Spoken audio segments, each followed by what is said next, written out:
Hey y'all, it's February 16th, it's my birthday. How you doing, Cousin Dennis? Good to see you, buddy. You can hang out in the garage with me tonight.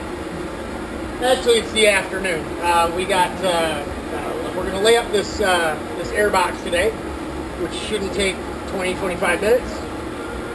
Off to the gym, get a little exercise in, and then home, shower, wash the nasty fiberglass smell off us, then out to dinner with mother-in-law, the wife, and Aunt Carol to dinner for they're taking me out for my birthday. So, hey to everybody else out there whose birthday is the 16th of February, you're in an elite club.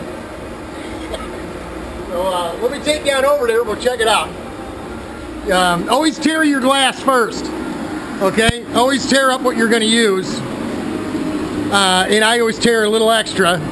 I'm pretty good at looking at something, knowing I'm going to put 2 layers on it, knowing how much hard-edged glass I'm going to need, right?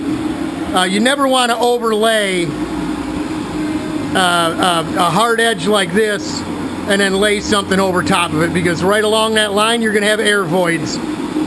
I just don't understand these guys on YouTube that these do-it-yourselfers that they even do cloth like that. They'll lay cloth over top hard edge. No, man, no. So you always got to tear it up first. Leave you some hard edges for the ends where it's going to hang off. Right, it's going to hang off this way. It's going to hang off this way. Leave the hard ends, but the rest of it should all be shredded. You're not going to just roll a piece right across the hard edge like that. What you're going to, because it'll leave air bubbles on either side of that radius. You're going to leave just these little edges here to roll over with the brush, with the resin, and then you'll lay another piece on. And of course, Big Daddy's cheap. He saves every bit of it. This is all the stuff that when you tear the hard edges off, you end up with a bunch of little ends. And of course, we'll use that to go over top of these hard outside corners. The chop strand or the ends will form over top of there a lot easier than you'll be able to get a piece like this that has the binder in it that holds all those loose strands together. It just doesn't want to go over something that sharp. So always tear your glass first, tear up more than enough. Another thing, there's a chart somewhere that'll tell you to weigh the glass, and then it'll give you a ratio of how much liquid resin to pour and mix. Me, it's all up here.